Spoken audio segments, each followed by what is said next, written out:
Hi, this is Hall of Famer Eric Dickerson. What's up, everybody? I'm Matt Leinart, 2004 Heisman Trophy winner. Hey, I'm Zane Gonzalez. Hi, I'm Matt Barry from ESPN. You're getting ready to watch one of the best college football podcasts ever. It's the Harris Highlight Show. You're watching the Harris Highlight Show. And you're watching the Harris Highlight Show.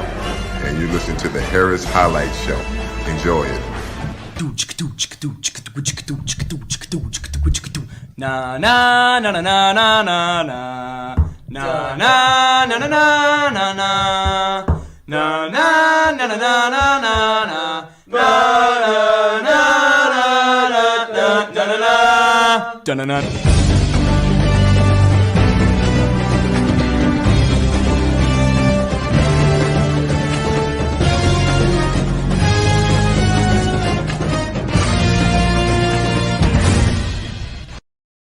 Coming to you live from the Chateau in beautiful Monrovia, California.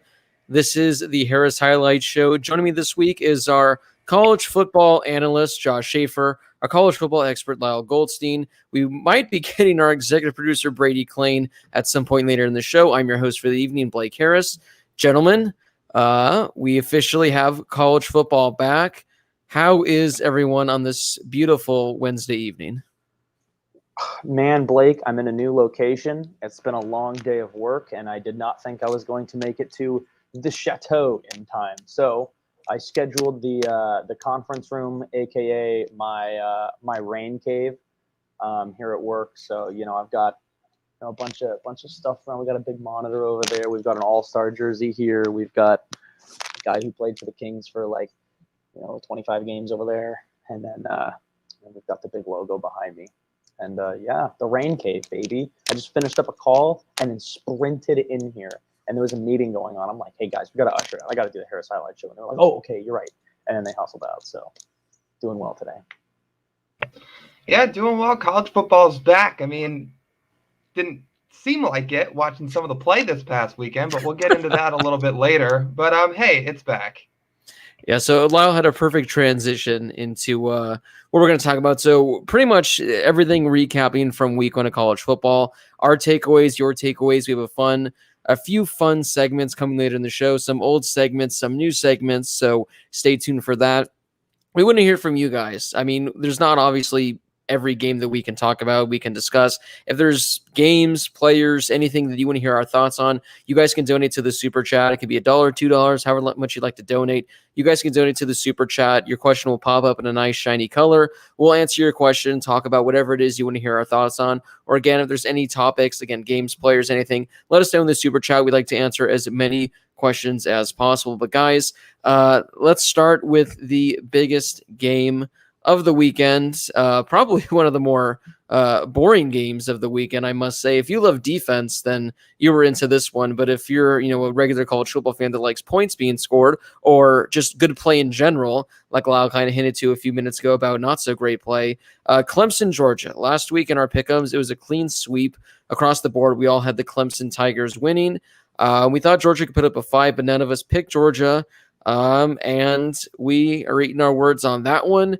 The amount of teams that have scored a touchdown in college football this year is pretty high, and Clemson is not one of them. So, guys, we'll just kind of go around the room, just pretty much give our quick 2 cents on the game, just Were you impressed by Georgia? Were you disappointed by Clemson? Because it's kind of like a glass half full, glass half empty. You can go either way. So I'm interested to see what direction you guys lean towards in regards to this matchup. I'm going to let Lyle take this one first. Okay. Takeaways from this were I thought Georgia's defense was really impressive. I thought both offenses were pretty underwhelming. And I think Clemson as a whole can get better throughout the course of the year. I think that DJ didn't have his best game by any stretch. I think that the offensive line didn't give him pretty much any protection. I didn't think the receivers were particularly crisp. And Georgia's only touchdown came on defense. So, like, there wasn't a single offensive touchdown scored in this game. So I'd say both offenses as a whole were pretty underwhelming. And, it just feels like there's a gap already between one team and a lot of others. I think Georgia has a real chance to, I think they have a really, really good chance to come out of the East. How they match up with Bama later in the year, we'll have to see. Clemson, they'll probably still run through the ACC because that conference as a whole is not strong. But there seems like, just basing off one game, there's been a significant drop-off between what they had last year and what there is this year. And maybe this is an overreaction from just one game in week one, but just from what we saw in the first week, again, between a pretty poor performance from the O-line, DJ struggling, and the receivers not having their greatest game, it just seems like there's been a kind of a tank off in talent from last year to this year. Yeah, I'm going to be totally honest with you guys. I was at a game while this was going on. I got home and rewatched the whole thing with my dad, and this is the best analysis I can give from this game. It was as if the game started at 5, right? And every single player on Clemson's offense in particular drank a 5-hour energy at noon and were coming down from it at 5 when the game kicked off. That's what it looked like to me. It was just, I got a text message while I was at a game from Lyle that said, and he sent it to our group chat and says, this is like the worst and like slowest Clemson offense I've seen in a really, really long time. And then got home and watching the game, first thing that popped into my head was, yeah, it looks like they're coming down from a 5-hour energy. So the game started at 5. They took that thing at 12. They were not ready for kickoff. That's what it seemed like to me. They just like from the beginning, it was a close game, obviously, all throughout, close game. Anything could happen. From kickoff, something didn't seem right to me. Something was off. And immediately I was regretting my Georgia loses one game this year, and it's this one. At halftime, I'm thinking Georgia's going undefeated, baby. So that was my takeaway. Yeah, the crazy thing is, a lot of people are talking about Clemson finally coming back down to earth after like 5 or 6 years. But if literally they just get a touchdown and the roles were reversed, people are talking about Clemson still being fantastic, Georgia probably not being a massive threat in the SEC. And yeah, it was just, again, I still can't determine whether or not it was just two insanely good defenses. One really bad Clemson O-line because DJ Uiagalelei was getting blitzed, just pressured on essentially every snap. But yeah, the offenses, I like what Josh said. It's like they took a 5-hour energy at noon and at 5 o'clock it wore off and they were just exhausted. It just, I don't think, aside from what Clemson's field goal, I think when they got down to maybe the 5-yard line, I don't think they were like ever inside the 20 or 25 aside from that one drive. Same with Georgia. I think Georgia missed the field goal at one time, but the offenses just couldn't get anything going. And it was just, again, like if you like defense, fantastic. But, a top 5 matchup like this, it was something I was being like forced to watch almost. It was just so painful because nothing was happening. Aside from that pick 6, there was really nothing exciting, memorable, entertaining in that game. And it is odd. I don't have like exactly how many offensive linemen Clemson lost this offseason and how their offensive line is shaping out. But it's not like this was just, DJ Uiagalelei's first ever start and he was just thrown into the fire. He played 2 games last year, one of which was on the road at Notre Dame, one of the toughest places to win a game in college football. And he looked fantastic, probably should have beaten Notre Dame on the road last year. And he looked like an entirely different quarterback. And also, JT Daniels, he looked great last year for Georgia, especially, those last 5 or 6 games he started. He looked pretty bad as well. So I don't know if it was just, the week 1, first game of the season. But regardless of how good these two defenses are, especially from these two quarterbacks who have so much experience, who were both, I believe JT Daniels was, if he wasn't the top recruit of his class, he was one of the top recruits because he was a 5-star. Uyunglele, he was a 5-star.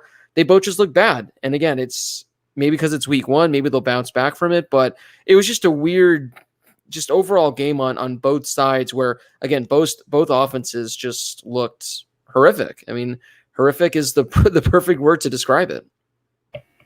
Yeah, I mean, I'd agree. I think both defenses are really good, but I mean, you look offensively, Clemson's ceiling for this season looks like they're probably going to roll through the ACC, get the 4 seed to get into the playoff, and get rolled by Alabama. And Georgia looks like they're going to roll through the SEC East, get to the SEC championship, and probably get rolled by Alabama. I mean, if that's the real story of what those two offenses are going to look like all year, because like Blake said, I mean, Georgia's offense was not particularly good either. JT Daniels and DJ had pretty much the same stat lines. The only difference was Georgia had the defensive touchdown. So unless something changes, and maybe it's just that these defenses were both so good, but unless something changes quickly and a light flips on for both of these offenses, I mean, it's going to be hard to put much faith in what they can do in terms of their long-term outlook for this season. Yeah, agreed. Yeah, so it'll be interesting to see. I mean, moving forward, both these teams are in a good situation. Clemson is going to win out. They'll be in the ACC title game, likely get a playoff spot. Georgia, I'd have to double check their SEC slate, see who they're playing when they're playing them, but they're likely going to be a fairly competitive team all season. But again, who knows? Who knows?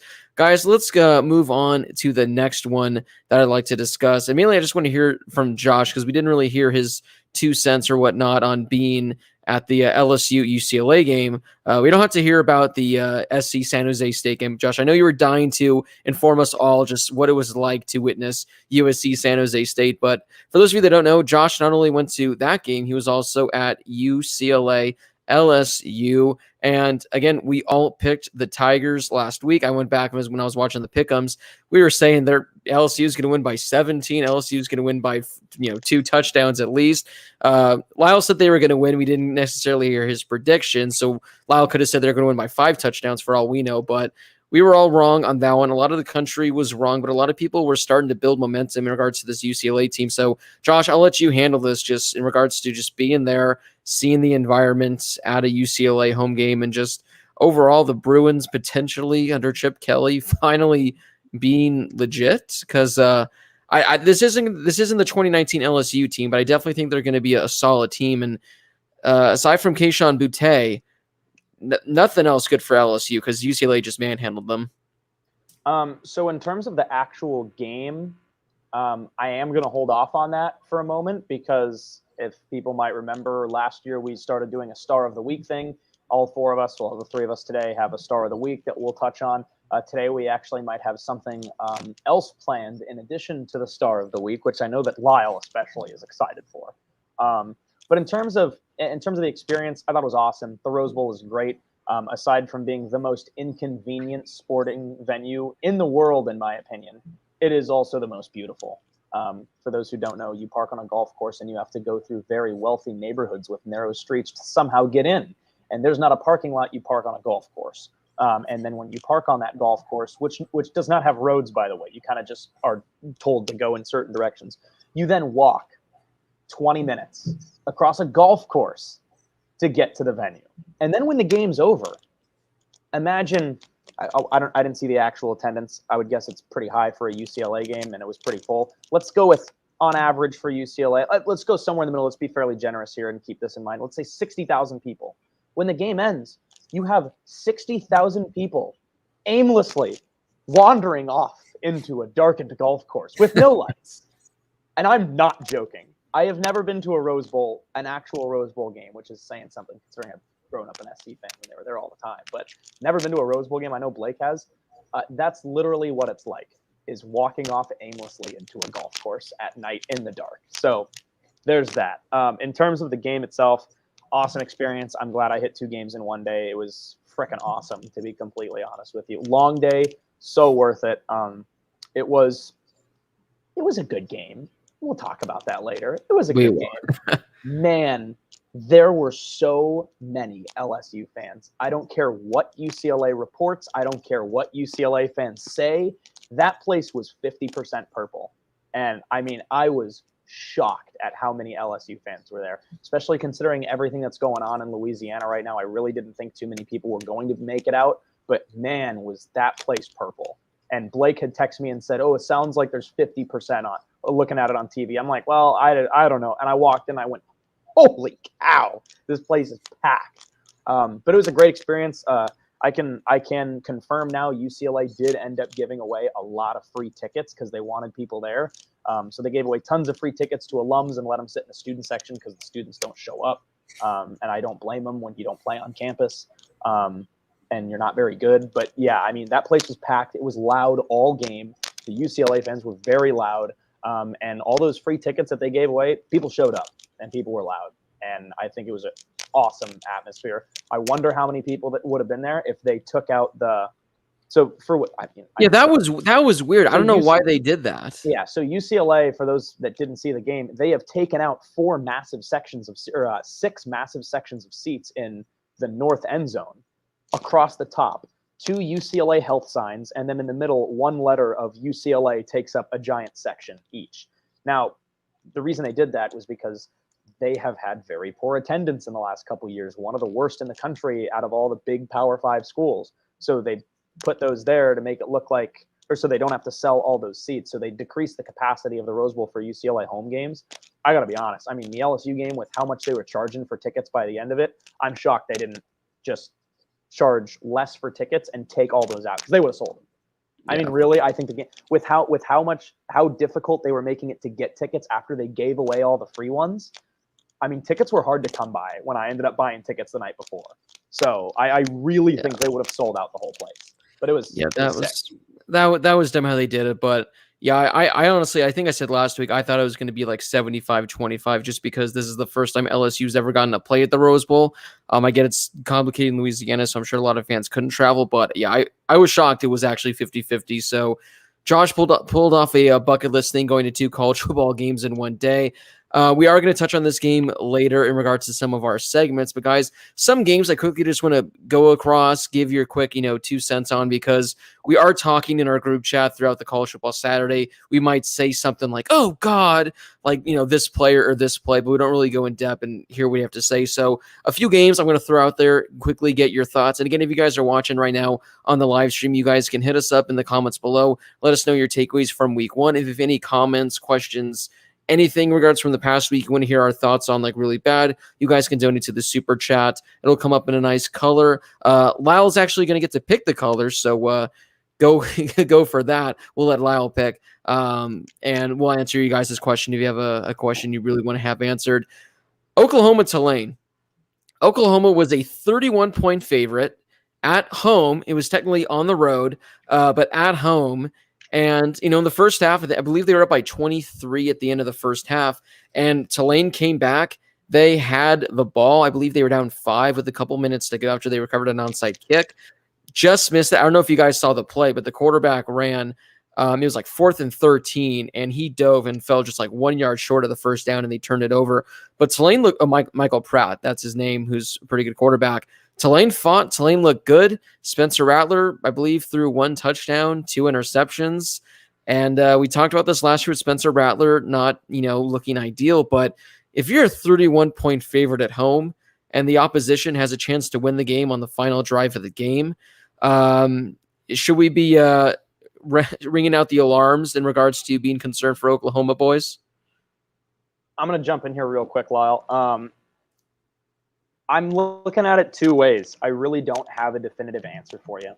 This game, if you look at the box score, if you watched the game, I would even say there are things that I'm concerned about. Concerned about Spencer Rattler's performance in week 1. I'm not going to say the whole season, but this game, that's concerning. The main thing that I'm concerned with is not that you won by 7 points or 5 points. It was 40-35, right? My concern is not that you beat Tulane by 5 points. I would be a lot less concerned about that score or that point differential. Say if the score was 31-25, 31-24, I would not really care that you almost lost to Tulane.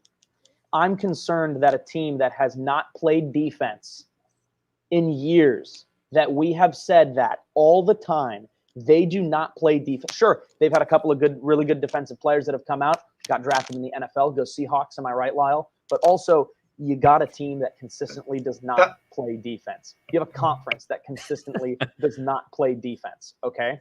And now you've got them joining the SEC so that they can take that next step, right? This is an OU defense that we have heard all offseason is going to be the best they've had in years. And they beat Tulane by 5 points. Doesn't matter how many points they scored. They scored 40. The problem is they gave up 35 points to Tulane. That's my concern. You want to take the next level and play in the SEC? A lot of teams have been saying, oh, we can do that right now. There's a reason why you haven't won a playoff game. You can't play defense, okay? And if you're doing this against Tulane, you're sure as heck not going to do it against Bama or Georgia or, I don't know, maybe Clemson. Again, take your 5-hour energy at the right time, and you're going to get blown out by Clemson. Look, I'm ultimately not concerned with Spencer Rattler, all right? Dude's going to be in the Heisman race by the end of the year, and we're going to look back at this the same way we did last year. Like, oh, we got benched one game, kind of. Or like, oh, we threw 2 interceptions against Tulane. Whatever, the offense scored 40 points. Like, fine. But, like, the concern for me is the defense, all right? Play some defense. Earn all this hype that you have every single year around we're going to be a better defense this year. Actually prove it. It's every single year. And you gave up 35 points to Tulane. Ultimately, I'm not concerned about the team, but that in itself is not good. And that's just not nice. Not what you said about Oklahoma. The fact you jumped right in front of me to talk about my favorite topic, and you took like all the words right out of my mouth. Yeah, I mean, Josh is right. I mean, this is what I was thinking too. Even when they were at the point in the third quarter where they had given up 3 touchdowns to Tulane, I'm like, you're already in the third quarter with all your starters out there giving up 3 touchdowns to a Tulane team. And I'm seeing all these tweets that's like Alex Grinch is already in mid-season form, and I was told this is the best defense Oklahoma had in years and this and that. It was not pretty. Like the fact they were a yard away from converting that 4th and long and keeping the game alive and potentially putting together a game-winning drive. This is not a good look for Oklahoma in week 1. Like there's like a nice handful of teams that I would call pretenders at this point. And again, this could be a week 1 overreaction and maybe we'll all change our minds in a few weeks down the road here. But there are a few teams I feel like are just pretenders at this point. I feel like Oklahoma's one of those teams because you can't play no defense and expect to get to where you want to get to. It's like what Josh said. I mean, you're playing Tulane and giving up 35 points. What happens when you go through the Big 12? What happens when you get to the playoff? I mean, it's not going to get easier. And we saw him give up 63 points a couple years ago to LSU. So I don't know. This is a bad start. And I think like, so when I say there was a group of pretenders, there is a lower category that we'll get to later. But I think a team like Oklahoma, and even through a week, you could talk about a team like Clemson or even A&M playing it close with Toledo through a half of football, are kind of in this pretender category because they just didn't look very impressive. I feel like that'd be a fun segment later on in the coming weeks where it's pretender or contender, and Lyle just sits back while we rattle off teams, and Lyle just goes, pretender! Like, you're done, Virginia. Like, no more. But yeah, no, Oklahoma, they're going to be fine. Rattler will be fine, but definitely concerning. It would have been interesting to see if Tulane would have won the game. Our man Connor, Virginia Tech beat a top 10 team. Okay, who do they play next? Check notes, a mid-major FBS team, flashbacks to 2014. I think I know what he's talking about. Happy for the win, but got to keep my hopes in check until I'm proven wrong. I believe in our segment in a bit, we are going to talk more in depth about this game, Connor. So just you wait. It's a segment specifically dedicated almost to this game because I have some 2 cents I want to share in regards to this game. I'm sure the other guys do as well. So Connor, thank you for the donation. Congratulations on the win. I'm sure you were happy last Friday night. Again, if you guys have anything you want to put up on the screen like this, you guys can donate to the super chat. But Connor, before we get to your game, some other games I briefly want to touch up on just quickly. And one of them being, guys, we don't have to spend more than a minute on this, but Alabama, This dang team, man. I at least had like a glimmer of hope. I didn't think Miami was going to win. I didn't. But the spread was 19, and I thought to myself, I think Miami can keep it within 3 scores. I think they can keep it within 3 touchdowns. I heard some insane stat that Nick Saban at Alabama in a week 1 matchup against a ranked team is like 8-0, like against the spread. And I'm like, okay, he's got to be due for one. And literally it took like 3 minutes after the first quarter. It was over. Bryce Young looks like he might be the best quarterback Bama's had this entire decade. Bama's defense is scary. Their offense is scary. Any just quick takeaways from the beatdown of the Miami Hurricanes? Yeah, 5 minutes into the game, I'm sitting there thinking to myself, not only is this game over, this season is over. I was like, how is anybody gonna beat this team? Georgia. Like, maybe Georgia, like if it's a defensive shootout, or the way we saw against Clemson this weekend, but oh my God. Like, I mean, that just looked like a video game out there. It got to the point where I'm thinking to myself, like, Miami, man, like, and we'll get to Miami in a segment a little bit later, but like, I thought they had the talent this year to at least keep it close for a quarter to a half or so. Within the spread of 19. That's all I was thinking. Yeah, and I'm thinking to myself, you guys have got to I think you got to throw in the towel here. Dude, it looked like IMG versus Bishop Sycamore out there. Did look like IMG versus Bishop Sycamore. Can we talk about that Miami's still out here like jumping around with the turnover chain when they're down like 28 points or whatever it is? And then it wasn't even a turnover. Are you talking about the one where the guy had to give it back because they overruled it and he had to put it back in the case? I forgot. Here's something Blake will agree with. Like, the turnover chain while getting blown out is just very San Diego Padres like. Yeah. Sorry. They need to have some sort of cutoff where it's like if you're down like 3 scores, like if you're down more than 21, no, like it's off limits. Give it because I think Lyle's right. I think they were down like 28 when they like got an intercept or he recovered a fumble. He was celebrating, and then they were like, no, it actually wasn't a fumble. So at this point, why would you even schedule Alabama week 1 if you're a remotely like competitive team? I get if you're like a Mercer or someone who Bama's going to beat by 70 points this week, but if you're a team, Mercer will schedule them in week 11. That's true. But like if you're an actual top 25 team on the cusp, like you want to have a good year, why the hell would you do this? Because it literally like it doesn't hurt you in ACC play. But like Lyle said, it kind of like derails your season before it can even begin. Like you're already playing catch up after week 1. I just like, again, Nick Saban's now 9-0 in week 1 against ranked teams. I just don't get why you do it. Like, why would you schedule it? Like, no. It's just, I'm like, again, I think Miami is going to be a good team this year, but this is like the same kind of like vibe that I get from Miami every single year. Is they have a relatively strong early season schedule, and they go in and they're just not super impressive to me. Even when they've won their games, to me, they just haven't been super impressive. And then they get that hype around them, and then they turn out to be like a good team, but not a great team. And like that's what happens for me. Is, you know, who else is out there right now still saying, as a Miami fan, like, oh, we're still a really good team. No, you're not. Like, Alabama's a really good team, right? And you're clearly not there. So I mean, I think Miami will be good in the ACC, especially after, you know, seeing what North Carolina did this weekend. But I get that vibe from Miami every year, and then they run into a team like Bama, and it's like, dude, how do you like? It's different when you're in the situation. How do you bounce back from that? Like immediately, like, hey man, well, at least we're not going to get beat by 90 this week by Alabama. Right. The worst part is they have Appalachian State this week, so it's not even they get like Mercer to bounce back from. Like App State's going to come ready. Man. That's always the team we use too. Like, well, you're not going to play Mercer. No, Alabama actually does play Mercer this week. Well, yeah, they did a couple weeks ago too, and a couple years ago too, and they always used to schedule them like week 11. I know it's just coming in week 2. Like, there's not even a spread for that game. That's how out of hand it is. Sorry, Lyle. I know we cut you off. Oh, I was just gonna say. I mean, I guess that 2017 USC team bounced back after losing by a lot to Bama, but I feel like that's kind of an extenuating circumstance, and that doesn't happen that much, just in the sense of, I feel like most of these teams that get rattled that early in the season don't usually bounce back to that degree where you get really hot and then win a Rose Bowl. Like, I feel like I don't see Miami getting much better from this. Let's put it that way. The craziest thing is that literally like the three best teams in the ACC are all 0-1. Like Clemson, North Carolina, Miami, all the teams we had at the top, they're 0-1. So who What a knows? start.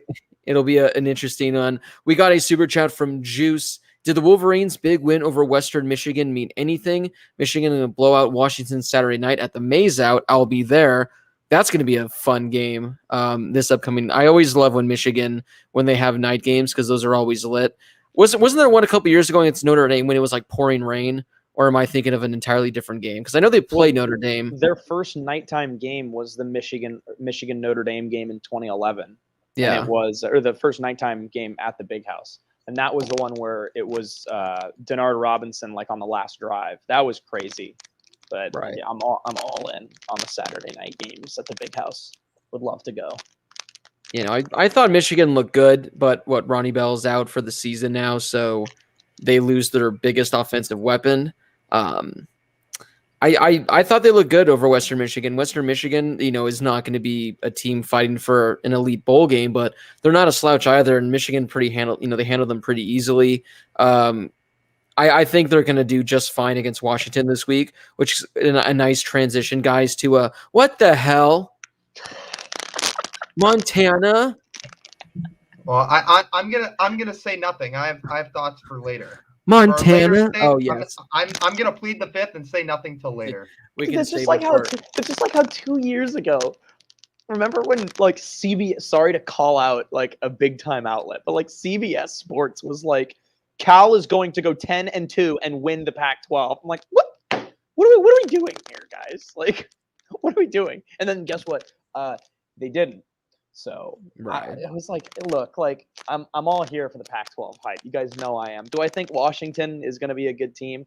Yeah, maybe. But oh my God, to have so much like hype about their potential or whatever, and then do that. Oh my God. The worst part is that literally last week when we were doing our hot take segment, I came out and I said the Pac-12 is going to finish with the most. Oh yeah, Lyle, you missed this last week, but one of my hot takes was the Pac-12 is going to finish the season, like the final AP poll, with the most ranked teams. If Washington would have done their job, they'd be tied with the SEC with 6 ranked teams. And we have one great Pac-12 win where they just slide into the top 25, meaning the other, they're gone. Before we get to, we have one more super chat and a few more questions, and we get to our segments. I just want to quickly get your thoughts on a few more games. Your level of concern, guys. Iowa State, Northern Iowa. Iowa State won by 6 points. Brock Purdy did nothing. Breece Hall, he did rush for a very nice 69 yards, but it was on 23 carries. So that's what, if my math's correct, 3 yards a carry. And you're struggling at home against Northern Iowa. Concerned or just a week 1 dud, you just throw in the back burner and hopefully by this week against Iowa, they can figure it out. I would say a little bit concerned, especially because Iowa just beat the socks off Indiana last week, which I was shocked about. I mean, I thought, who cares if Indiana loses that game? I'm shocked they got killed like that. But yeah, So what happens when you throw 2 pick sixes to the exact same player? Yeah, I agree. I don't know. I'm a little bit concerned. I do think that this is the Big 12 we're talking about, though, too. So this is a Big 12 conference where we just watched Oklahoma, as I reiterate, give up 35 points at home to Tulane. Okay, so I'm not super concerned yet. Yeah, I thought Purdy was going to have a better game, considering they scored 16 points. But you know what? I mean, I know it's Northern Iowa, but defensively, I don't really care who you're playing. Shutting somebody out for an entire half, I think, is pretty impressive. Especially when, hey, Lyle, it's a Big 12 team. So I know it's Northern Iowa. I am a little bit concerned about Purdy and the offense, though. I think they'll be okay, especially in the conference. But hey, Iowa State defense stepping up in the second half. They're going to halftime up by like 3 or whatever it was. That's not bad. I'm not super concerned. It's a little concerning. And this is what I was talking about with all these teams that could be potentially labeled as pretenders. Like, I know it's only week 1, but this is supposed to be a tune-up game for a team that's a dark horse for the college football playoff, and you're putting up 16 points against the team you should at least double that score against. So there's a lot of time, but I mean, similar to how I, had some concerns, like I briefly mentioned Texas A&M playing close for a half with Toledo. This is kind of the same thing. Yeah, so it'll be interesting to see how they look this week against Iowa. One final one before we move on to a super chat. Just quick thoughts, unless it's a part of our segment. Do you guys have any Penn State, Wisconsin in your upcoming segments, or can we briefly just give a quick thought on that? Oh God, like 0-0 in the third quarter. Like, oh God, this is exactly how I thought that game was going to go. And Lyle wasn't on the show last week, and I guaranteed this game is exactly how Lyle thought it was going to go. Oh my God. The worst part is I went back and I was looking through some of the comments last week. We had someone that came in with a super chat donation, and they said my hot take is going to be the next week or this weekend's Wisconsin Penn State game is going to be exactly 25 points. And we were talking on the show about whether or not it's going to go under that. And we were like, no chances it's going to go under 25. And there were 26 total points scored. So whoever that was last week, you were off by 1 point, but that was nearly spot on about the over-under. Hopefully you took action on the under in that game. I'm pretty sure it was Stexon92 who actually just commented in all caps, 1 bloody point. Oh, yeah, I didn't see that down there. I believe it was them. Yeah, no, this, again, if you like good defense, this was the game for you. But my God, watching Sean Clifford battle Graham Mertz is something that, I wish upon Weston DeWitt at Blaze Radio.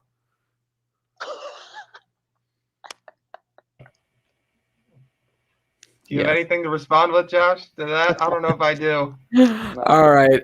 We have a super chat from Connor saying, question, what are your thoughts in all of the season opening conference games? Good or bad idea? Well, I shared my thoughts last week on how I don't like it. I don't think opening week you should play your conference. I think the first 3 weeks should be non-conference games. I've talked about this in regards to expansion. I think there should be one non-conference game where you set up a game against a really good opponent that can help boost your resume. But the first 3 weeks, those should be strictly conference games or non-conference games. Agreed. I know Notre Dame does that. They do it the right way. First 3 weeks, non-conference games. First 12 weeks, non-conference games. Yes. Yeah, I mean, I kind of like the non-conference games early on, and there's a build-up to it for sure. At least, unless there comes a point in time where the playoff gets expanded to a point where they have to cut down on regular season games to the point where you're pretty much only playing your conference. At least for the system we're in right now, yeah, I like the non-conference games to start the year because it gets you some matchups that you wouldn't usually see. I mean, don't get me wrong.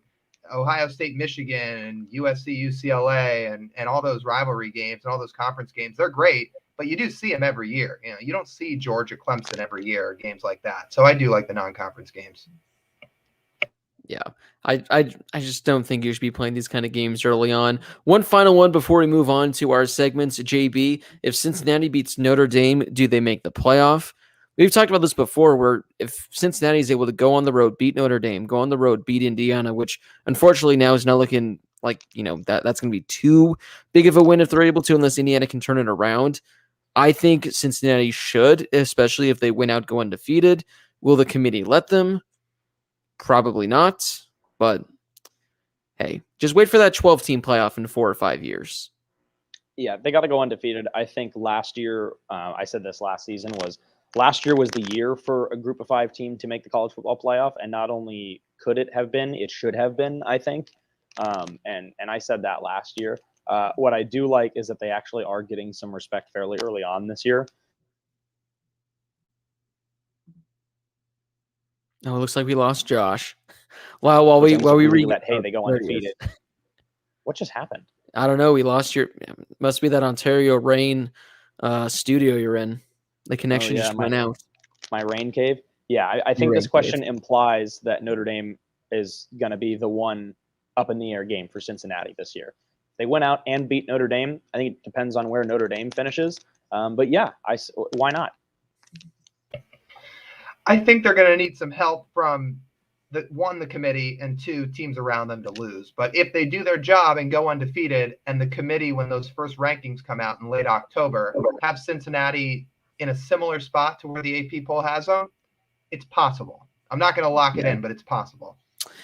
All right, guys, it is time now for a new segment. So there are two separate segments right here. One is a segment that we've done in years past, but this next one, Lyle was just so offended this week, so disappointed, so disgusted. He specifically asked us to create a brand new segment in which he can just express and voice his frustration, and we will add to it as well. But Lyle, this one is for you because, ladies and gentlemen, this is the official debut of the frauds of the week.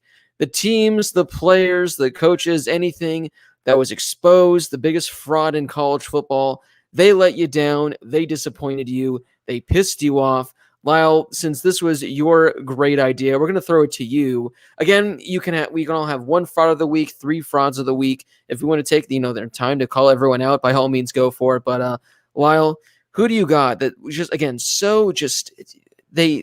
they just offended you and upset you so much? You needed this segment to be created just for you to go off on them. I mean, so first we should clear up. You can do teams, players, coaches. You can do whatever you want for this segment. I think you guys might have the week. What's that? Same thing as star of the week. Just same thing as star of the week. There's a lot of teams that could have been on this fraud of the week list, because I was talking about pretenders earlier. I'd call the teams that are quote unquote pretenders on a step above the teams I'm labeling as frauds. And there's a bunch of teams that we're not even going to get to. I mean, Wisconsin can be on this list, and LSU can be on this list, and there's others. The couple I want to highlight, well, first really quickly, is one, Miami. We touched on that, but you get run out of the building like that by Alabama. Like, they were ranked 14.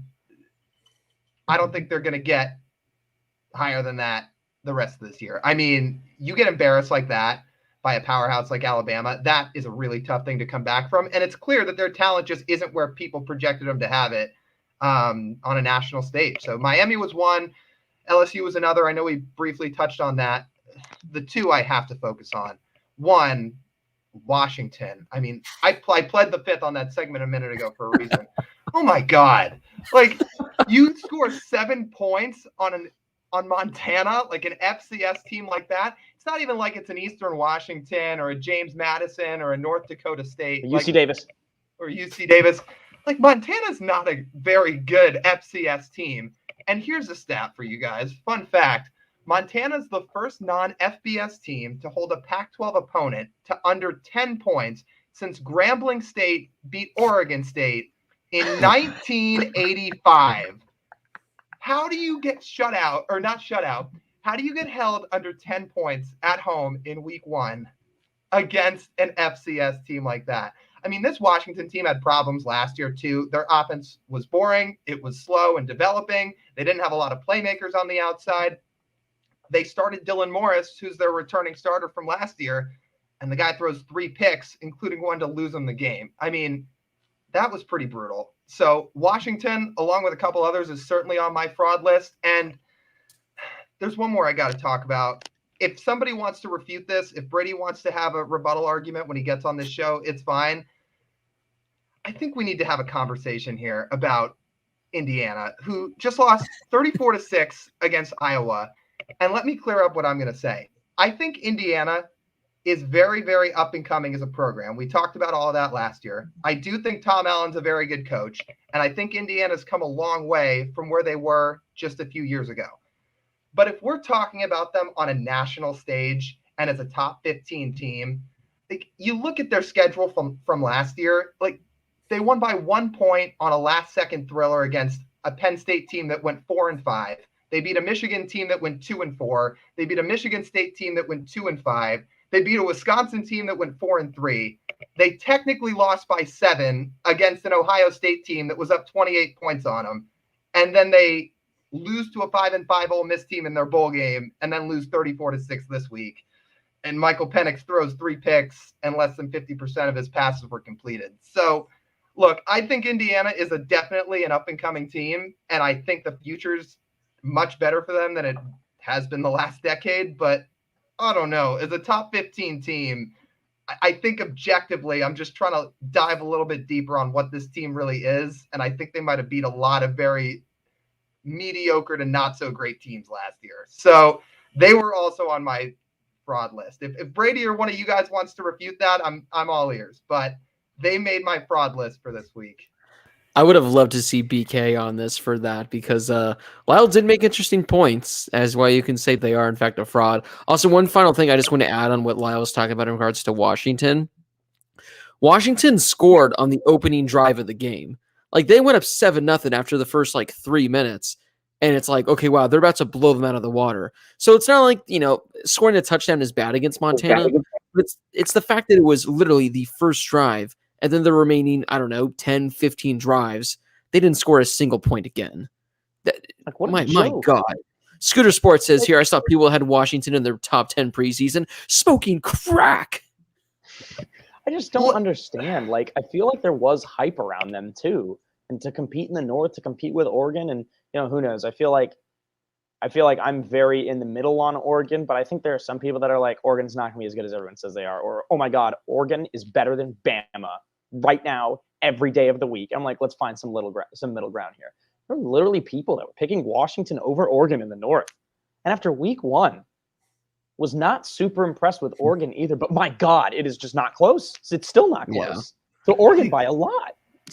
I think they have to make a change at quarterback here at Washington. And if not this week, pretty soon. Because, again, Dylan Morris was not all that impressive last year. The guy threw 4 touchdowns to 3 picks in 4 games. And then he comes out and throws 3 picks, including a game loser against Montana. So I would have to think he's on a short thread. And I know there's a couple guys on the bench that have some promise at Washington. So I would have to think there might be a change coming here soon.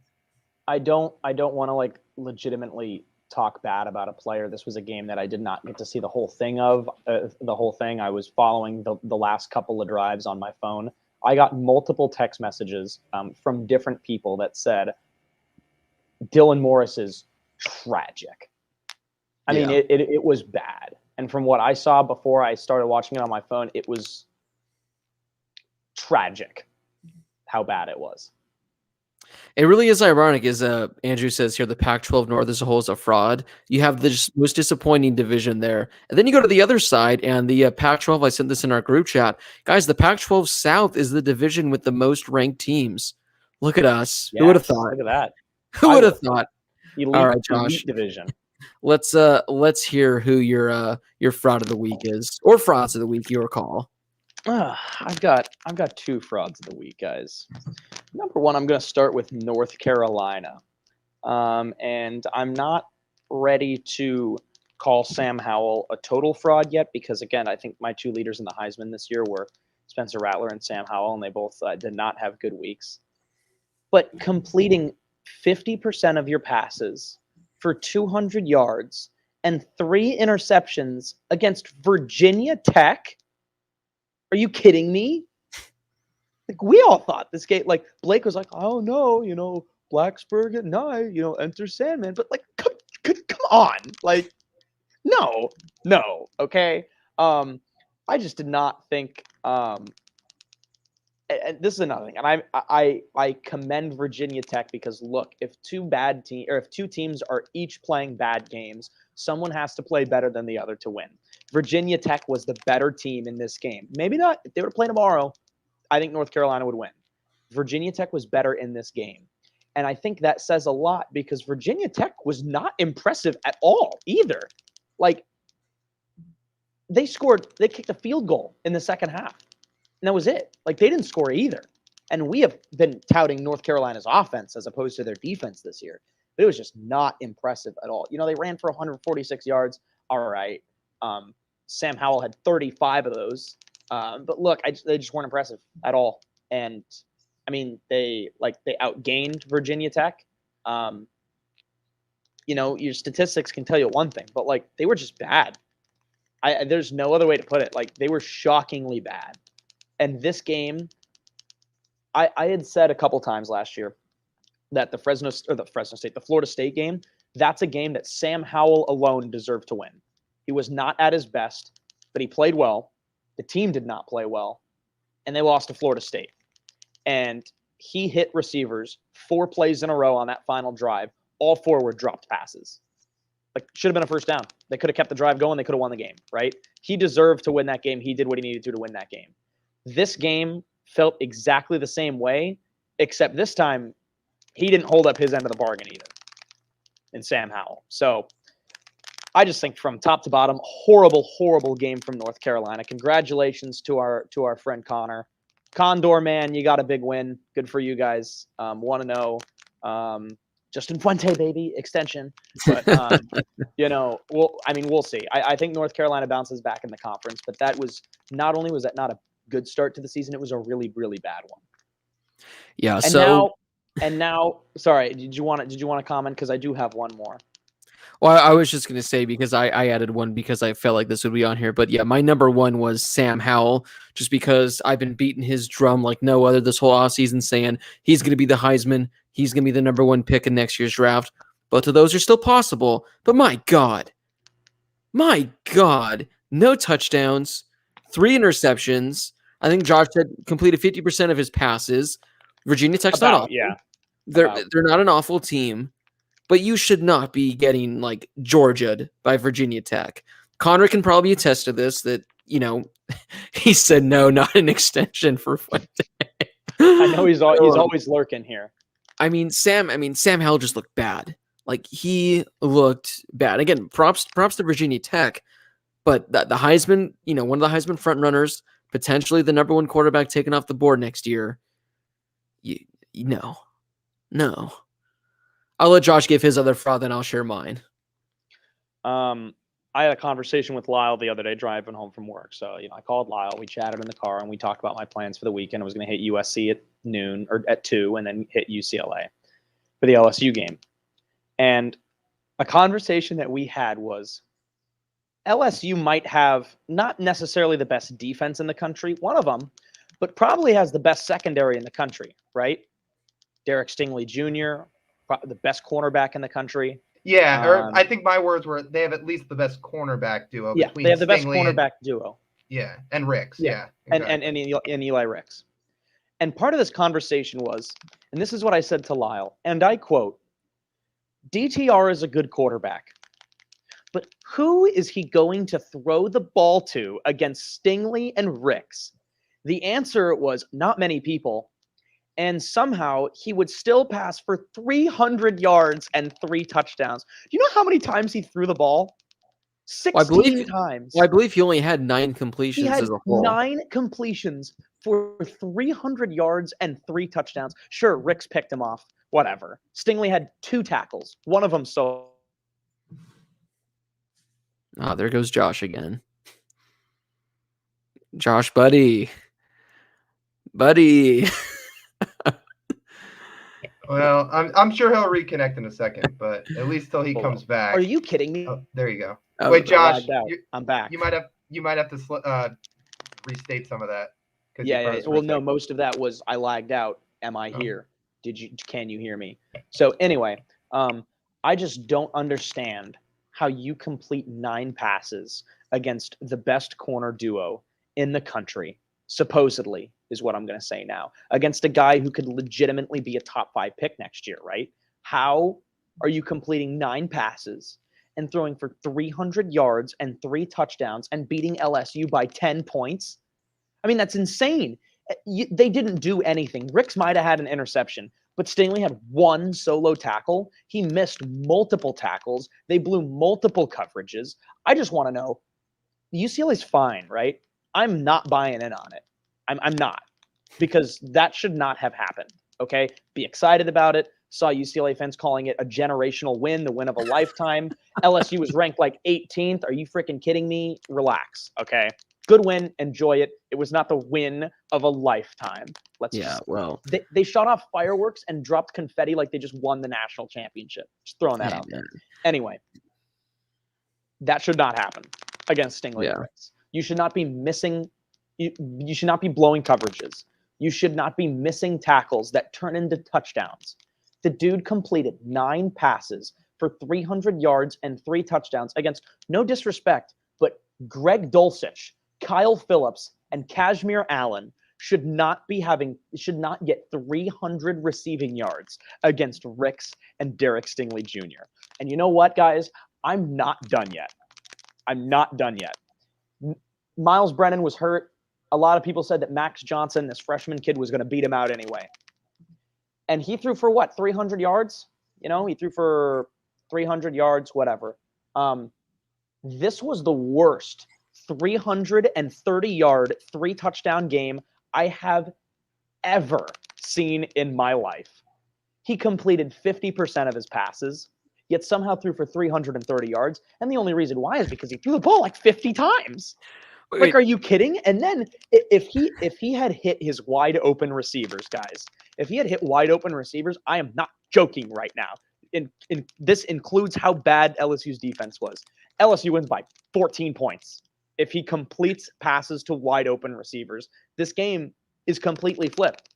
The dude could not get any time in the pocket. When he got time, he couldn't plant and throw downfield. The dude was so bad and somehow threw for 330 yards and 3 touchdowns. And the reason why is because his receivers would break off these long runs after catch. And that's how it went down. And you know what? On top of all of that, UCLA, I mean, I like Zach Charbonnet, I like Britton Brown, I like DTR, whatever. They've got a few offensive weapons. Defensively, I'm shocked that LSU was held to 31 rushing yards. Or no, their leading rusher had 31 yards with a game high of 8 yards on one carry. 8 yards. 49 total rushing yards, and 16 of them were from Max Johnson. And sorry, in college, don't sacks count toward your rushing yards, right? They do. And he still had 16 positive yards because he was scrambling all the time. Like, I cannot comprehend how bad LSU was against UCLA. I really cannot. I dropped $100 to go see LSU play a football game. And you know what? It was a great experience. UCLA looked pretty good. But my God, I am shocked. Like, forget about the offense. I'm shocked that defense was so bad. So bad in every facet. Could not cover anybody. Could not stop the run. I mean, it's unbelievable. It's really unbelievable. Lyle, you're seeing these, right? That I was throwing up on the screen. I'm seeing. Yeah. Okay, so but because we got to move on. But Josh, so just to wrap that up, your frauds of the week are both teams, or what was it? Was it Max Johnson and Dorian Thompson-Robinson after all that? No, Dorian Thompson-Robinson threw for 300 yards, but he looked good on 9 passes. No, my fraud of the week is literally every single player that stepped on the field for LSU. Okay, so the LSU football team as a whole is your fraud. No, not the guys who didn't play. Okay, so everyone that stepped on the field for a snap is a fraud. Anyone who stepped on the field, okay, is my fraud of the week. Okay, that was embarrassing. Okay. Look at this. We got I don't know what Brady did, but hey, thanks, PK. Okay, I know we got to move on. Can I quickly mention one more thing in this Fraud of the Week segment? Because this is something I didn't even notice until a couple days after it happened. But our favorite coach of this show is officially back. Florida was up 21 points with a minute to go in their game. Now, keep in mind, the spread on this game is 23.5. Florida's up 21 points with a minute to go, and I kid you not, they get out there with the ball. You think they'd just take a knee or run it. They chucked it deep, not once, not twice, not 3 times, not 4 times. I kid you not, 5 times. They legit launched it and chucked it deep. Dan Mullen decided to just throw a couple of Hail Marys with a minute to go, up 21 points when the spread's 23.5, instead of just taking a knee. So take that for what you will. But when I saw that a couple days after it happened, I could not believe what I was I do want to bring this one up because I definitely know you guys weren't watching this one. Texas A&M and Kent State. The spread was 29.5 for Texas A&M. Kent State was down by 31 points. They're driving down the field. They're like on the 10, 15-yard line. They're just handing the ball off. The clock's running off. They hand it off with about 45, 50 seconds left. The guy picks up 4 yards or something like that. The ball's like on the 11, and they're letting the clock run out. And then with 3 seconds left. The coach calls a timeout, and it's like first or second down, brings out the kicker with 3 seconds left. You're down 31. The spread's 29.5. I mean, if I'm a team here, I'm going for a touchdown. I'm running one play. I'm trying to get a touchdown. That's fine. But he calls out the kicker. They go for about the 25-yard field goal, and the kicker misses it. Goes off the upright. And so if you wanted to kick a field goal down 31, with 3 seconds left, you specifically called a timeout for it. That's your call. You easily could have gone for the touchdown, but they opted to go for the field goal, which they would have covered the spread. So, Lyle, I like that you brought that up because these coaches know. These coaches know what the spread is. They know exactly what they are. So I thought that was fun right there. Guys, let's move through this one a little quicker so we can get to Uni Watch, the Q&A, and our pick'ems to wrap it up. But we got our stars of the week. Let's end on a positive note. Lyle, we'll start to you. Who was your star of the week? I have two, and I won't do this every week, but just because both of them had pretty noteworthy performances, I'm going to shout out two Notre Dame guys. Well, first off, being Kyle Hamilton, and I don't think it's too often we have defensive players on this star of the week, maybe once or twice last year, but he had 2 picks. I know Notre Dame's defense as a whole wasn't great, but he had a really phenomenal game, especially that second pick of the 2 was pretty nuts. And he started trending on Twitter after that second pick, and a bunch of draft analysts and just people on Twitter were tweeting about like, this is one of the most like insane interceptions from a safety I've ever seen. Like, how can anybody cover like this? Because he started on the near hash when the ball was in the air, and he totally ran the length of the field and kept his feet in bounds to pick it off.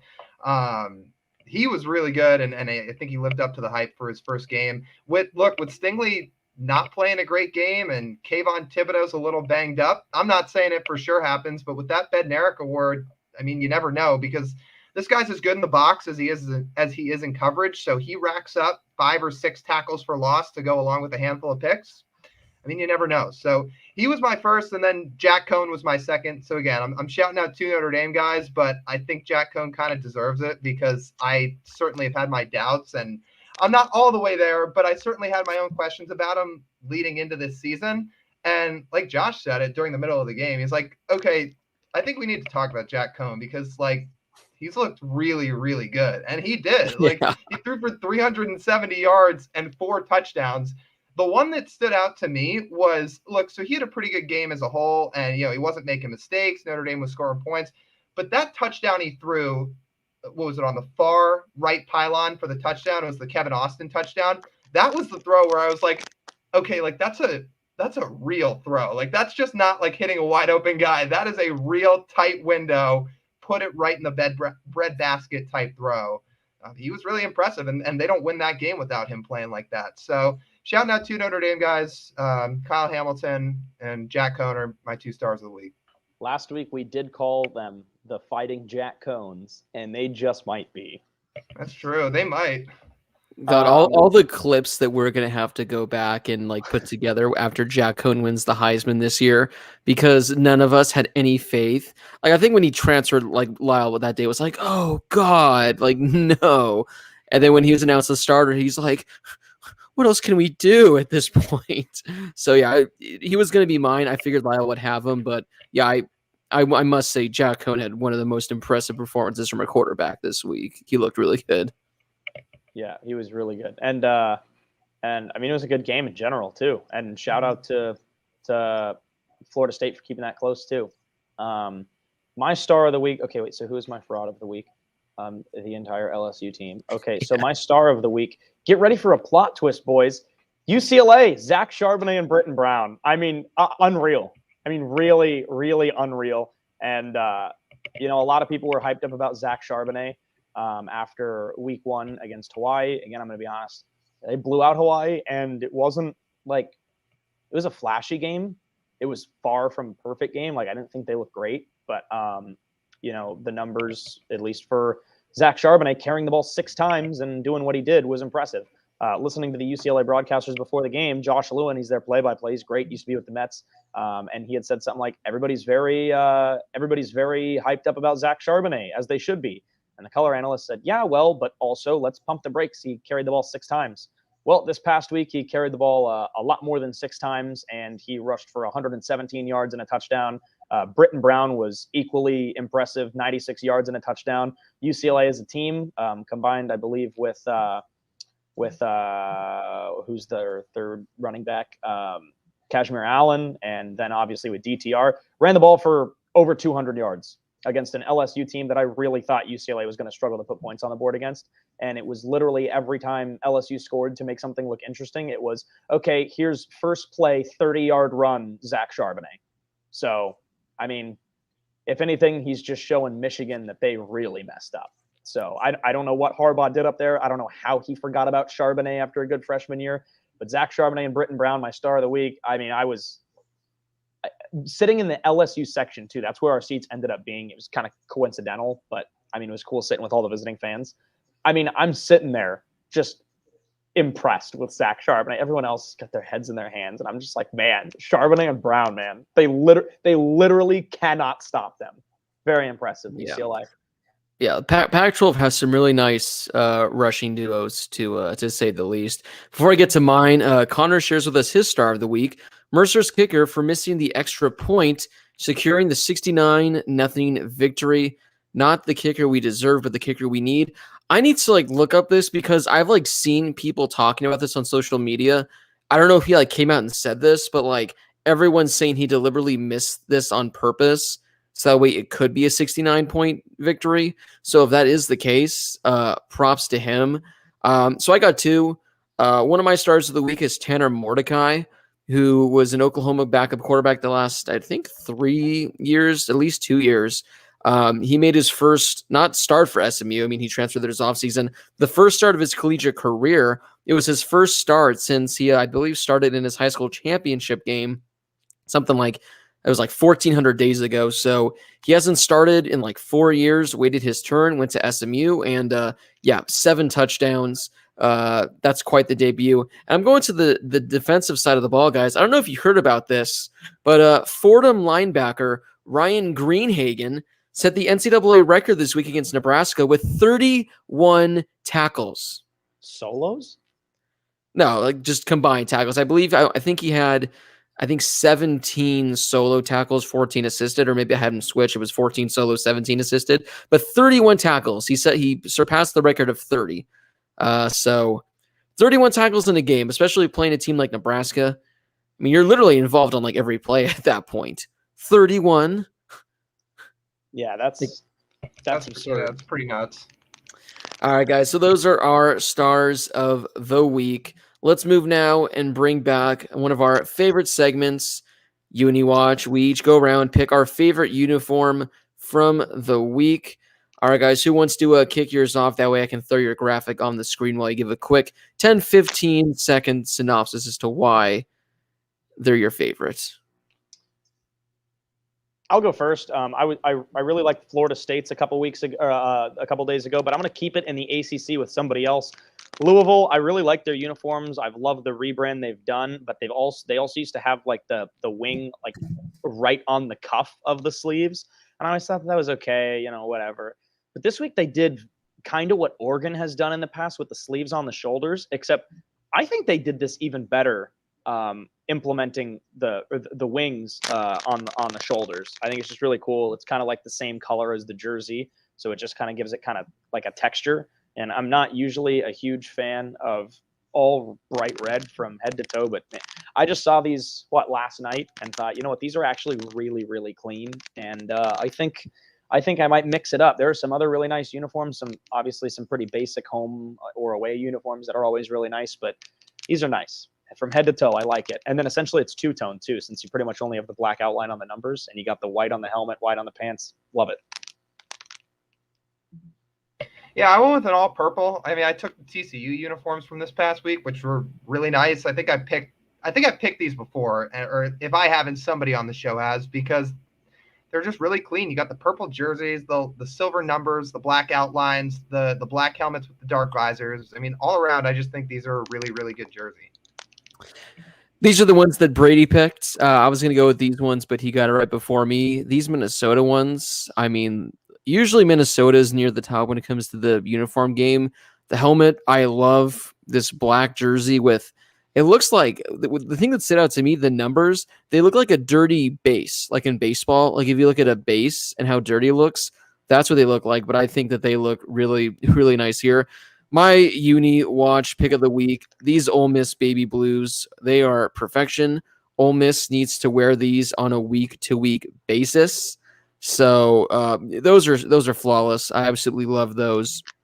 So those are our unis of the week for UniWash. Guys, we're going to move into our pick'ems right now. If we have any extra minutes when we're done, we can go to a Q&A because, like I said, I want to be done by 7 p.m. so I can get to my fantasy draft. So again, for these pick'ems, we'll go quicker than we did in the previous weeks. Guys, some special news for you two, something that I didn't share with you. We have a guest picker this week. We have a guest picker for our pick'ems. I bet I can guess who it is. I bet you can't. But you can take a guess. No, that's okay. I'd like to see who it is. Would you like to take a guess at who our guest picker this is this week? I mean, my guess was going to be Brady, although I guess that's not much of a guess. But I'm happy to be surprised. Well, it is Brady. There you go. Our executive producer has joined in on the fun. So welcome, Brady. How nice of you to set some time aside in your busy schedule to join us for the pick'ems this week. Because as you know, if you don't join, you get a 0 for the week. So Lyle, sorry, you're in last place. I'm kidding. That's not how they work. Guys, the pick'ems leaderboard, Josh is in the early lead with 10. Lyle, Brady tied with 9. I'm back here with 8. So, hey, got to build suspense somehow, some way. So these are the pick'em leaderboards. Guys, let's get this bad boy underway this week. The first one, Kansas at Coastal Carolina. Hang on. Hold the brakes for a second. Did you share my star of the week? I did not share your star of the week because it passed when you sent the text. Okay. I don't know if you guys talked about my star of the week, but let me just say it really, really quickly. Okay. I need to find this. It's Presbyterian Blue Horse quarterback Ren Heffley. Ren? The F-R-E-N. Ren Heffley, who set the FCS touchdown passing record with 10 touchdown passes in a single game. Impressive. They won 84-43. Those are two pretty obscure stars of the week we had, I must say. Fordham and Presbyterian. Yeah, man, we cover it all here at the Harris Highlight Show. That's why you can't get this content anywhere else. Who else is not going to be talking about Fordham and Presbyterian? And he was 38 for 50 for 538 yards. That's actually insane. All right, that's a good one. That's my star of the week. There we go. I like it. That's a good one. All right, guys, we got Kansas and Coastal Carolina. We know Kansas is going to get absolutely annihilated this week. The only question is, are they going to keep it within the 25 points? I really wanted to say yes. I'm going to say no. I'm going to say Coastal, and I will take the 25. Yeah, I'm taking Coastal with the points, and Kansas will not be rushing the field this week, I must say. I said last week that Coastal Carolina could be a one-year wonder. I still am going to hold on that statement, but you're playing against Kansas, so I'm gonna think they're going to win and they're going to cover. Yeah, they struggled last week to beat South Dakota, so brace yourself for impact. Pittsburgh at Tennessee. This was a tough one for me. I wanted to take Pitt, but you know what? Tennessee's at home, so I'm going to go Rocky Top. Yeah, I'm taking Tennessee at home. I'm going to go Pitt on the road. Joe Milton looked bad last week, and I don't think he's that good, so I'm going to go with the Pittsburgh Panthers on the road at Rocky Top. Rutgers at Syracuse. This could have been a nominee for worst of the worst a year or two ago, but Rutgers, man, they're undefeated. Syracuse is undefeated. One of these teams, whopping 1-0. According to the law of college football, the law book that I had to specifically get out from the archives and go through, one of these teams will have to be 2-0 at the end of this weekend. Yep. That's true. They will have to be. And based off that math, I think I will take Rutgers, surprisingly. Syracuse is a team that I typically like to pick because obviously I've got some guys there. And like Syracuse, can't root for them this week, can't pick them this week. I'm gonna go with the hot hand. I'm going to take Rutgers. When was the last time I have said I will take Rutgers in a game that was not worst of the worst? Probably never happened. I was going to say, I'm taking Rutgers too, and I don't think I've ever picked them in the history of the show. At least to my knowledge or my memory, I don't think I've ever picked them, but I'm taking Rutgers over Syracuse. On our segment last week, we said hot takes. I don't know if you heard this. My hot take was Rutgers will go 6-6 and go to a bowl game the first time since 2014. I'm riding with it. Rutgers is going to go 2-0. I think Rutgers is going to win. You have to pick Rutgers in this situation. You just have to because it might be a one-time thing. So I'm going to go with Rutgers in this one. Number 17, Texas A&M at Colorado. This one I want to quickly say because I was bummed about because I was thinking, wow, it's going to be great to see the Texas A&M fan base going down to Boulder for this game. This game's being played at Mile High. So it's technically like a neutral field. It's technically kind of maybe home field advantage, but it's not like a true college football kind of experience. Texas A&M is ranked number 5. Yeah, I don't know why I put number 17 because they're favored by 17, and that threw me off on that one. So there you go, Brady. Betting odds, Blake. I don't know how to do it, Brady. It's confusing. But yeah, so this game's not at Boulder. It's at Mile High. If that changes your guys' pick at all. It doesn't. I will say this is a very, very odd matchup. I will probably watch for a few minutes until it gets ugly. I'm taking A&M. Yeah, I mean, A&M, again, for about a half against Kent State last week, did not look good. But, I mean, they'll win. I can't promise you they're going to blow out Colorado, but I'm going to take A&M. The fact that A&M's sitting at 5, sort of like how they did last year. They were just in the top 10 the whole year, and no one even talked about them. A similar thing and similar story for this year, I think we're going to see for the Aggies. I'm going A&M. Yeah, A&M, they'll win. Guys, it's a rematch of the greatest football game in college football history, the rematch of the Cheez-It Bowl. Cal is going to go on the road and play TCU. Now it's Cheez-Its. One of the Cheez-Its sound good right now. Wasn't Pat McAfee the king of Cheez-Its? Yeah. the king of cheese. The cheese king, yeah, something like that. And Josh, by the way, dig the rain cave. Just saying. Sorry, go ahead. The rain cave. Thank you. Where am I? Yeah. Go rain. You're in Ontario. You guys know I am a rainiac, so yeah. I mean, every time we talk about that game, I say that I was skiing and I got a text from my dad saying 3 turnovers on 3 consecutive plays. That's how this game is going. So I don't think it's going to be quite like that. I think TCU will score some points. I think Cal will score some points. I just think Cal will score less points than TCU scores points. So TCU. Yeah, I'm going to take TCU. Josh, I like the way your math worked out there. One team will score more points, and the team that scores more points will win, almost always statistically. Yep, typically. And TCU. Unless you get them vacated, that's usually how it works. Unless you get them vacated, or you're playing golf, you want the lower score. There you go. I'm going to go with the Horn. Oh, sorry, I thought Brady already made. I'm going to go with TCU as well. Air Force at Navy. Also, I'm calling dibs right now on Navy's uniforms for next week's UniWatch. Sorry, but those are some of the best they've ever had. If you haven't yet, go take a look at them because they are insane. Yeah, this is just bound to, and obviously Army Navy. We always watch the uniforms too, but I think Air Force is always overlooked when it comes to the military school uniforms. They're going to have a good one too. I think I like Air Force in this game. I'm not feeling Navy at the moment. As Short Round says in the comments, Air Force, and I quote, Navy not too good. So I'm going to take Air Force. I'll take Navy. Navy, I think, scored 7 points last week. Yeah, they got blown up by, I think, Marshall. Yeah, they scored 7 points. I'm going Air Force. Yeah, I'll go Air Force as well, just because. Missouri at Kentucky. Give me them Wildcats. Wildcats get you ahead in the game. Yeah, I got Kentucky. It doesn't matter what it is. I hate picking Kentucky. I don't know why, I just do. But I'm going to pick Kentucky. So Kentucky. Because why, Lyle? Because you're an Indiana basketball fan, and because why not? That's a really good point. Yeah, good point. What team? Wildcats.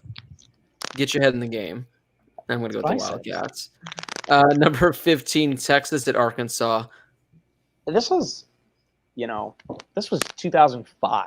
This would be a great game. It's not that at all. So as a friend of ours once said, Hook horns. Yeah, I got Texas. Yeah, I got Texas. Yeah, I think the Longhorns win easily, but this is like a rivalry that goes back like 100+ years. Apparently, from what I've been reading, Arkansas fans are like treating this like their Super Bowl.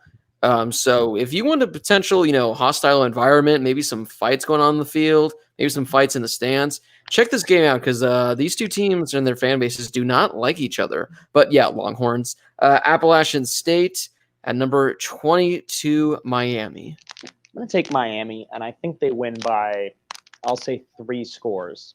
I'll go 17 points for Miami. I do think App State keeps this close for just a little while, though. But I'm going to take the Canes. Oh, Miami. I'm going to go with the Hurricanes, but let's hope they recover from last week. Yeah, I'm going to go with Miami as well. I think App State has, 2 big wins in the last 10 years? Something like that. Granted, I don't blame them for riding on that high, but I'm going to go with Miami. I mean, App State's been consistently good over the last few years. This is an 8-point spread. You would think Miami bounces back. You would hope they bounce back. I'm going to go with Miami. Washington at Michigan. We talked about this game briefly earlier when someone had a super chat. They're going to be at the game this upcoming weekend. It's going to be a nighttime kickoff at Michigan. Washington looking to bounce back after that tough matchup against Montana. The Grizz. Who wins? God, this really had the potential of being a really good game, and I still think it could be. And, all-time college football brands, UW and Michigan, 2 pretty famous logos, too. This just could be so cool, and I just don't think it really is. I do think it's going to be a close game. But my hot take last week, one of them was that Michigan loses 7 games and makes it to a bowl game, and does not make it to a bowl game. I still think that's possible. But after last week, although I know Washington will most likely bounce back, I think it's tough to pick them going into the Big House. Even though I still think it is very, very possible the Wolverines lose 7 games this year and miss out on a bowl game, I feel confident taking Jim Harbaugh and Michigan in the Big House over UW. Go Blue. Yeah, Brady, you missed it earlier, but fun fact is Montana was the first non-FBS team to hold a Pac-12 opponent to under 10 points since Grambling State beat Oregon State in 1985. That's incredible. That's something I would. That's something I would pull out. That's awesome. I saw. What do you have? You have access like Elias Sports Bureau now, Lyle. What are you? Of course, digging deep? All the archives, and totally didn't just see it on Twitter. Man. Michigan 9, Washington 3. Michigan wins. Way to make a nice advertisement for the game, Lyle. Now I won't watch. I did a little deep dive, and when I say deep dive, I just looked this up right now. In the state of Michigan, there is a city called Washington, Michigan, with a population of 28,309 people. There is not, however, a Michigan, Washington. Washington already owns part of Michigan, so I'm going to go with. I'm going to go Michigan. I couldn't tell you. Washington. Or Michigan owns Washington. I mean, Michigan's already in their head. Oh, what did that have to do with anything? No, it didn't at all. But guess what, Blake? I said it. So I'm going Michigan. That's great. I'm going to go with Michigan as well. Guys, we got a few more games. The Holy War, still, in my opinion, the best name for any rivalry in college football. Number 21, Utah at BYU. Battle of the Mormons. Got to get this game over by midnight, though, because they got to get to bed. So hopefully it's a quick game. Yes, they absolutely do need to get to bed. I'm back in the pack 100% on this one. I'm taking Utah, and then maybe they'll beat up BYU a little bit for a big game against the Devils next week. So I'm taking Utah. I'm going to back the pack and try to do this one fast so we can get to some people's Q&As in a couple minutes. I'm going to take Utah. I'm going the Utah as well. Yeah, I'm going to go Utah as well. Number 12, Oregon, at number 3, Ohio State. But I put this in here that Oregon is currently plus 14.5. So, guys, do you think Oregon keeps it within the 14, or Ohio State just runs them out of the water? Kayvon Thibodeau is still day-to-day, if that influences you anyway. I don't think it's going to be a blowout, but I do think it is a fairly convincing Ohio State win, if that makes sense. That game against Fresno State, we didn't get a chance to talk about it. Kind of how I expected it to go. Or did I say Florida State? Fresno State? I think I did that earlier too. Some state. One of the states, except this one is not an actual state, it's a town. I think Fresno is a good team. I thought they would kind of keep it close, but I was a little bit concerned at how Oregon was. They won, but tie game going into the fourth quarter, a little bit concerning, especially given up how many points they did, and their defense is supposed to be really good. I think Oregon competes, but I think it's a convincing and easy choice for me to take Ohio State at home. Ohio State didn't look amazing either this past week is the tough thing. But if Kayvon Thibodeau's out, and I know his status isn't clear yet as to whether he's going to play on Saturday or not. I mean, if he doesn't, I would definitely take Ohio State. I'll take Ohio State anyway with the points. I think Oregon's good, not great, but Ohio State still has something to prove. So I'll take the Buckeyes. Did we skip over the Iowa game, or is that going to come? Yeah, after? I just watched because I wanted that one to be the next one because I have a little tidbit that I want to share. Got it. I just saw it on the list and wasn't sure. My bad. Anyways, I think Ohio State wins, and I think they're going to cover. I think it'll be right at that line, though. So maybe they won't cover, and it'll be by 14. But I think Ohio State, like Lyle said, has some stuff to prove still. I think they still need to incorporate Olave better into their offense. He played a lot and played really well this last week, but he needs to be the centerpiece. And so him and Wilson could be, the best 1-2 punch this season. And I think they will be. So I'm going to go with Ohio State. I got Ohio State covering as well. All right, guys, number 10, Iowa, and number 9, Iowa State. The first time for this matchup, I believe that Iowa State has been ranked, especially let alone in the top 10. So this is a big deal, the biggest game in the history of this rivalry. Who do you guys got? After last week, Iowa were just running Indiana out of the building. Sorry, Brady. That was very shocking. It was shocking. I really wanted to take Iowa, but given the fact that this game is at home for the Cyclones and how below mediocre they were last week, I like Iowa State to bounce back at home. Big game, big rivalry. I'm going to take Brock Purdy and the Cyclones at home to beat their rivals. Yeah, either way, this is not going to be a super confident pick out of my end just because Iowa looked really good last week and Iowa State didn't against a team they really should have kind of ran out of the building. I'm going to take Iowa State because I think they're the more talented team mixed in with this game being at home, but this game stays close. This is the toughest pick for me of the week. And so what I did was you can't see it. It's on my computer down here. But I wrote down Iowa and Iowa State. I'm just going to cover my eyes and pick one. All right. We call this a blind pick. Iowa State. Before I make my pick, I'm going to quickly read this DM that we got on the Harris Highlight Show Twitter account. Not sure if you guys saw this. Really quickly, Zach Maholland, pretty much long story short, he just dug up the stats that we've been pretty mean towards Iowa in the history of this podcast. So he went back, did his research. Going back to 2017, we are 15-19 in picking games that Iowa has won over our last 34 picks. 35 out of our last 58 picks of Iowa games have been against Iowa. I specifically remember that all 4 of you picked Wyoming over Iowa back in 2017. So Zach, he remembers us going against Iowa back in 2017, but I believe that's when they might have had Josh Allen. So there might have been good reason why we were taking Wyoming. But he said, I say this all lightheartedly. I would like to give you guys some peace of mind before you blindly pick Iowa State this week like you did with Indiana last week. So Zach, for you, I'm going to go with the Iowa Hawkeyes in this one for all the research you did. Guys, we have a few moments left, so let's try to wrap this up in the next 3 to 4 minutes. We do have our worst of the worst, Vanderbilt, coming off a loss to an FCS opponent as well at Colorado State. We're probably one of the most beautiful stadiums in all of college football that I just read an article on today that they are struggling to fill up because no one wants to go to it. Sounds like a small Rose Bowl. Anyway, man, another really weird one, especially considering it's at Colorado State too.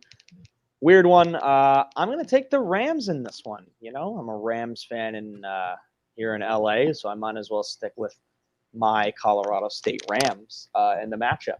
So, not an elaborate reason this week, guys, for the worst of the worst, but you know, whose house? Colorado State Rams house. Yeah, that mixed in with Vanderbilt had like a Brock Purdy level embarrassing play this past week in their game against an FCS team at that. Oh, Vanderbilt. I'm going to take Colorado State. I can't put any faith in the Commodores. I'm stealing this one from short round. Vandy gets rammed. I was going to steal it too. Yeah, Yeah. Vandy gets rammed. I like that. I'm gonna go with Colorado State and Lyle. I just have to say thank you for getting my joke on the last pick. Thank you. No problem. I'm going to take Colorado. I'm taking Colorado State as well because Vanderbilt. My God, just no. They should have been our fraud. All right, guys. Back Sarah Fuller.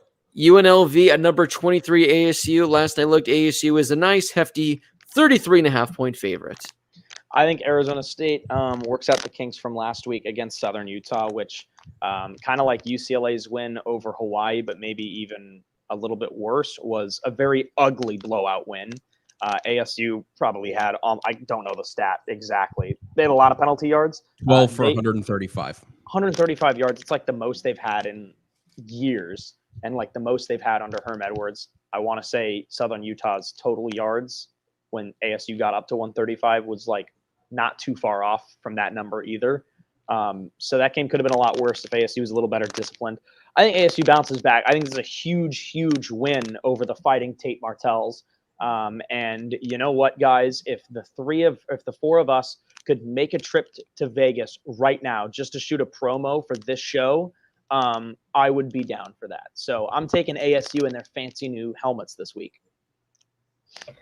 Yeah, ASU should handle this game. I'm going to take ASU. I agree with you. ASU had 13 for 135 for penalty yards. That is just to so give it bad. in comparison. Southern Utah had 146 passing yards total. That is so bad. There you go. Yeah. ASU to win, to cover, to look damn good doing it. That short round says they'll get forked by ASU. I don't think ASU covers 33 is a lot. So we'll see. But ASU will win, and that will be that. But that does wrap up this week's show. Follow us on Twitter at the HHShow_. That way you can keep it today whenever we're going to do our next show. Sometimes it might be Tuesday. Sometimes it might be Wednesday. Sometimes there might be no show. So that way you can stay up to date with us. What the latest information is. Props to Brady for making it work at the very end. Him getting on as our special guest picker of the week. How nice for him to join. Guys, any parting words before we head out for the week and enjoy another week in the college football? You guys have to go. I was going to say we can try to get a short round question in. Oof, I gotta take off. The lights are turning off. In the That's all right. Super quick before we go, because we went the whole show without doing it. But shout out Mackenzie Milton. That's pretty cool to see him come back and do what he did. Yeah. So shout out to him. Yeah, that was awesome. Does anyone else feel really bad for his mom when they kept cutting to him? Oh my God, yeah, A little bit. She probably wanted to like, just be left alone. From a journalism, like a production kind of standpoint thing, that's something I would want to see like once or twice. But I then think like you showed after, at the very beginning. Yeah, I think I was going to say, easy for Lyle to say that if Mackenzie Milton would have won the game. Mackenzie Milton, I hate you. You should have started. No, I'm kidding. But I feel like it's a little easier to give him credit after they lost. Hot dogs or hamburgers? It's got to be hamburgers. Hamburgers. The options are endless. The options are endless. But guys, that does wrap up this week's show. Again, follow us on Twitter. Drop a comment, leave a like, do all that kind of fun stuff. Dance around like Brady. I got a few fantasy drafts to get to right now because we got one day until NFL season, boys. Before we go, guys, one final thing. Super Bowl pick ASAP now. Rams. Chiefs. Rams. Famous Jameis. Colorado State Rams. Famous Jameis leads us to the promised land, and the New Orleans Saints win the Super Bowl. For Josh Schaefer, Lyle Goldstein, Brady Klein, this has been Blake Harris on the Chateau in beautiful Monrovia, California. Thank you guys for watching. We'll see you guys right back here again next week. Bye, Mom.